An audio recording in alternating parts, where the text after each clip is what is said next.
आज हम जानेंगे क्या वो एक वजह है जिससे सिद्धों का फिर से जन्म होना माना गया है इस धरती पर। जैन दर्शन के अनुसार तो सिद्ध अवस्था शाश्वत है, नित्य है।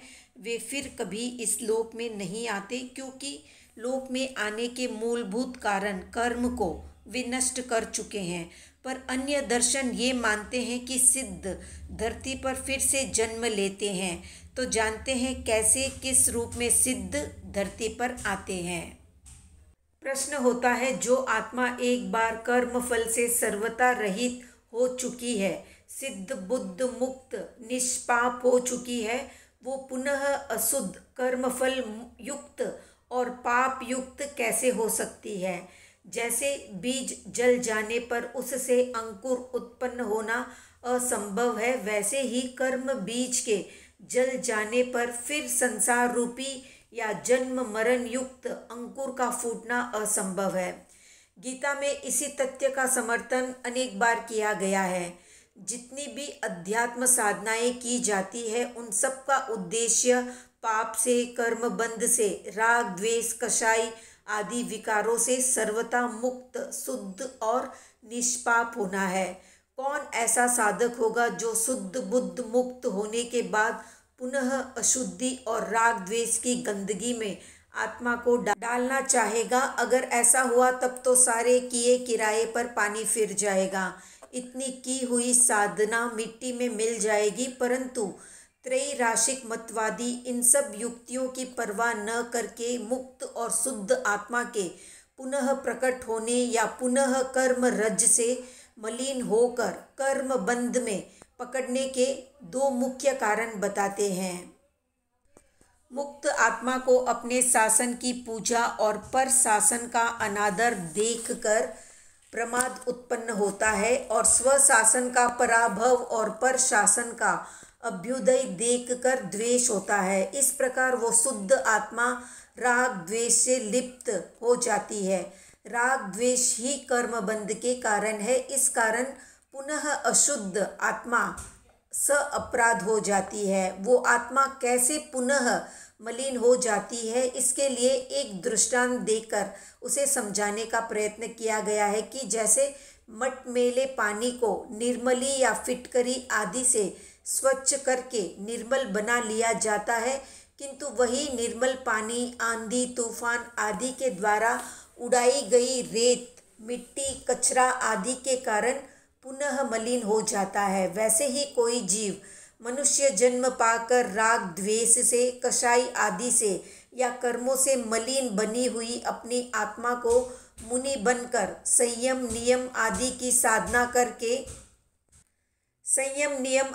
साधना करके विशुद्ध बना लेता है। एक दिन वो आत्मा समस्त कर्म रहित होकर शुद्ध बुद्ध मुक्त बन जाता है, किंतु कारणवश राग द्वेष की आंधी या तूफान आने से वो विशुद्ध आत्मा पुनः अशुद्ध और कर्म मलिन हो जाता है।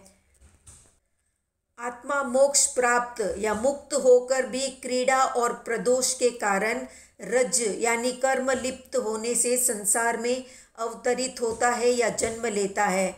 इस कारण वो अपने धर्म शासन की पुनः प्रतिष्ठा करने के लिए रजोगुण युक्त होकर अथवा उस कर्म से श्लिष्ट होकर अवतार लेता है।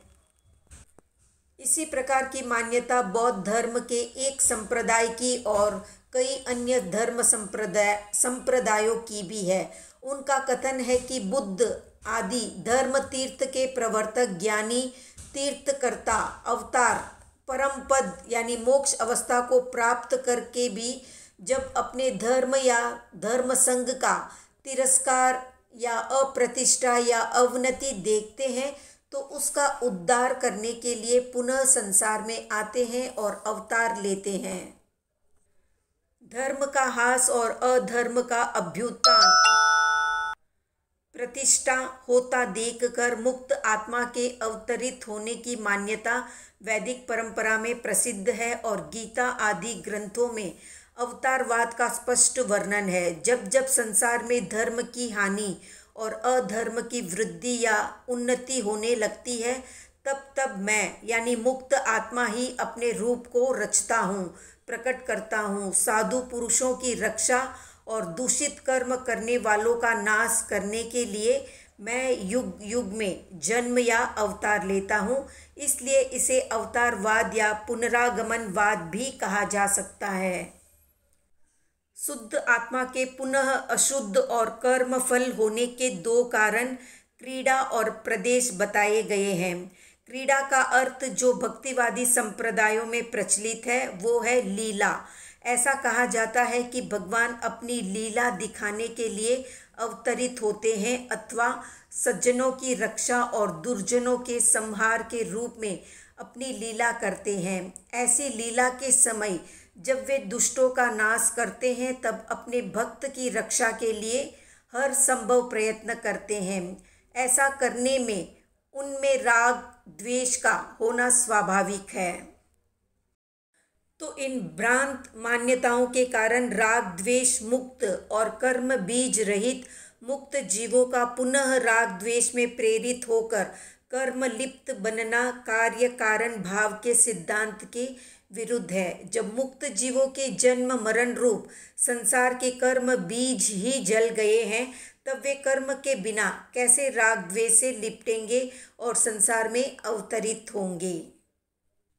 तो आज का प्रश्न है कि संसारी अवस्था की अपेक्षा से सिद्धों के कितने प्रकार हैं, कमेंट में बताएं। वीडियो पसंद आया तो लाइक शेयर सब्सक्राइब करें।